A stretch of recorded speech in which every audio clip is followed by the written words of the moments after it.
Assalamualaikum warahmatullahi wabarakatuh.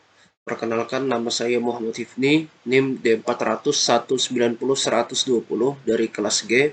Di sini saya akan mempresentasikan tugas besar praktikum mesin listrik dengan materi motor DC. Oke, langsung saja.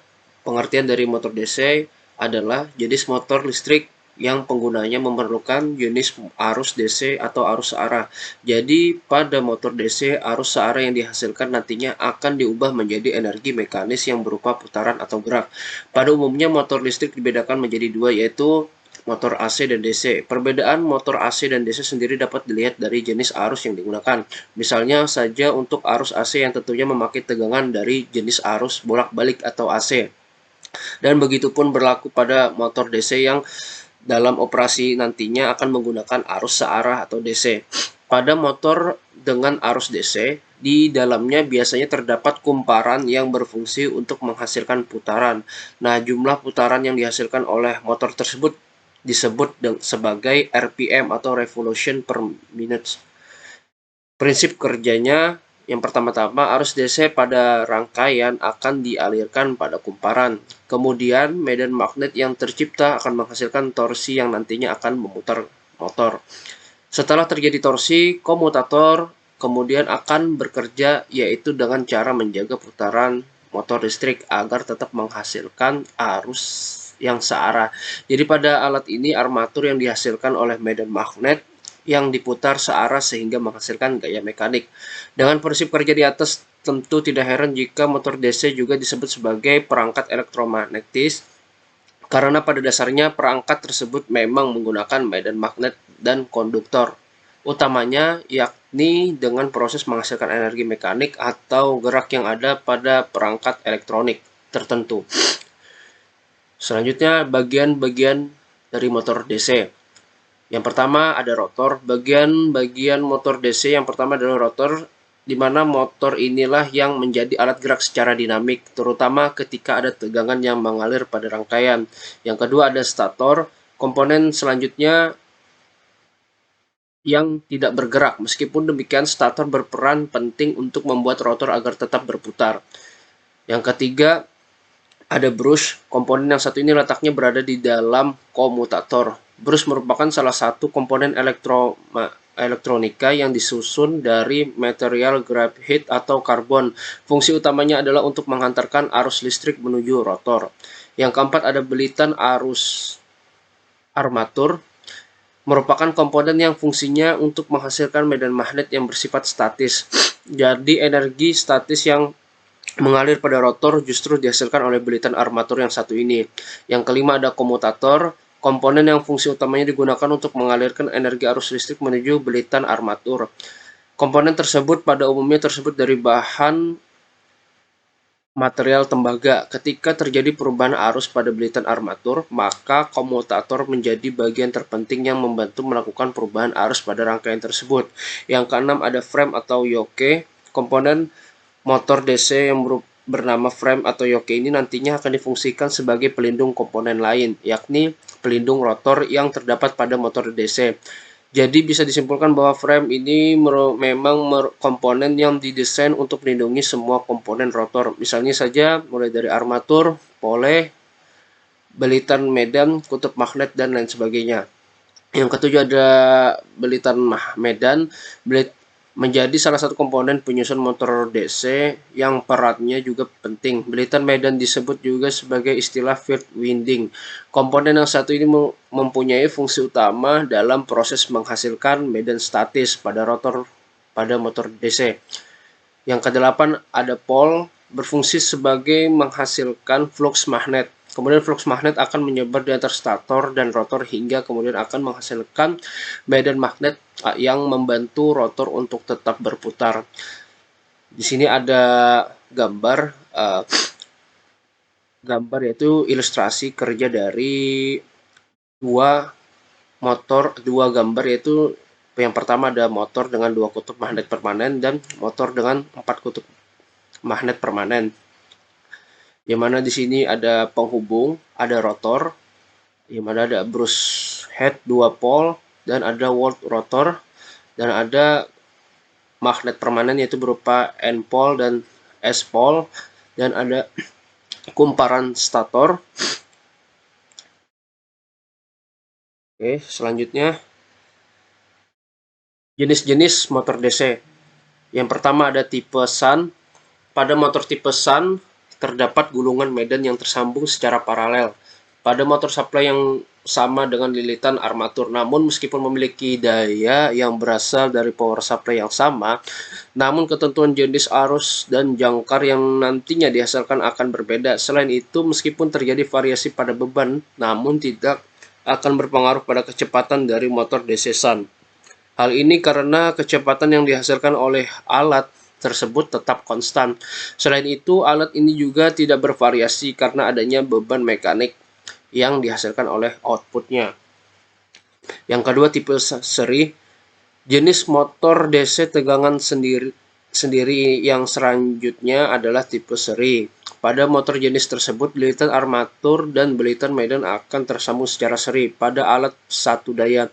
Pada motor DC tipe seri, arus yang masuk ke dalam rangkaian akan bergerak ke arah yang sama berdasarkan polaritas sumber tegangan. Jadi ketika polaritas dari sumber tegangan diubah, maka secara otomatis arah medan magnet akan berubah haluan juga. Yang terakhir, tipe terpisah. Jenis motor DC yang menggunakan sumber daya terpisah alias bukan dari dalam. Jadi sumber arus yang berfungsi untuk mensuplai rotor dan armatur berbeda dengan sumber arus. Inilah yang nantinya bisa digunakan untuk menggerakkan kumparan. Karena memiliki rangkaian tambahan yang bertugas untuk mensuplai arus listrik, maka motor DC dengan sumber terpisah ini memiliki harga yang jauh lebih mahal di pasaran. Tentu saja jika dibandingkan dengan harga motor DC yang memiliki sumber daya sendiri. Oke, selanjutnya sini saya akan mempresentasikan rangkaian yang ada di MATLAB. Yang pertama, rangkaian Sun. Oke, di sini saya menggunakan MATLAB tahun 2021, yang mana rangkaian ini adalah hasil dari pembuatan modul 1 kemarin. Nah, di sini bisa kita lihat ada beberapa komponen utamanya, yaitu DC motor dan juga DC generator. Nah, ketika inputan, nantinya kita akan memasukkan inputan itu di nilai variabel armatur. Nah, di sini nilainya terserah berapapun yang akan kita masukkan. Di sini saya akan memasukkan nilai 220, dan untuk inputan di DC generator saya akan memasukkan nilainya 100.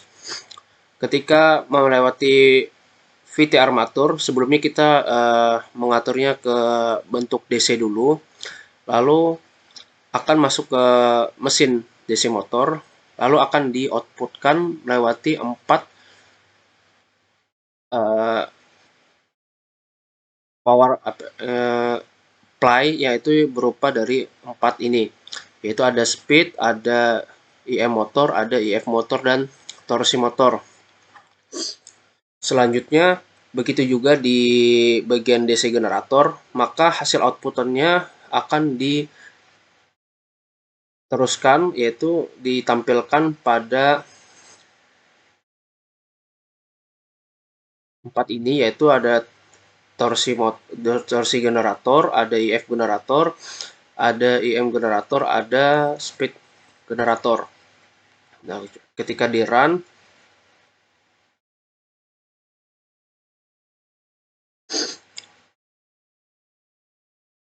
ini adalah hasil dari run untuk penguat Sun. Oke, selanjutnya ke penguat seri.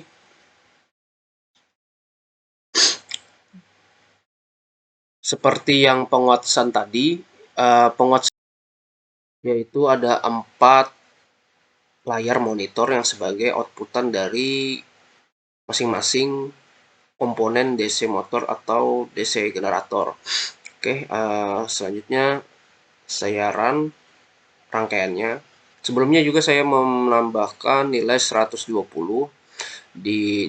untuk nilai dari variabel armatur, dan sini saya akan memasukkan nilai 100.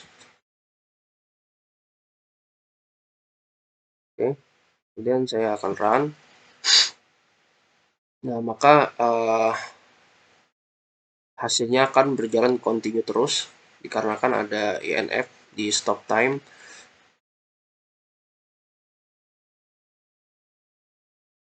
Nah, mungkin itu untuk penguat seri. Selanjutnya yang terakhir adalah penguat terpisah. Oke, penguat terpisah ini berbeda sebelumnya dengan penguat seri ataupun shunt yang kita bahas tadi, karena penguat terpisah ini sumber daya DC terpisah pada motor penguat terpisah. Kumparan medan dihubungkan dengan sumber sendiri dan terpisah dengan tegangan angka. Untuk hasil outputannya juga sama, memakai 4 layar monitor, yaitu ada speed, IM motor, IF motor, dan torsi motor. Begitu juga di DC generator. Ini rangkaiannya sudah jalan. Nah, ini adalah hasilnya. Oke, mungkin itu saja penjelasan dari saya mengenai tugas besar praktikum mesin listrik materi motor DC. Mohon maaf apabila ada salah kata atau kekurangan kata. Wabillahi taufiq wal hidayah. Wassalamualaikum warahmatullahi wabarakatuh.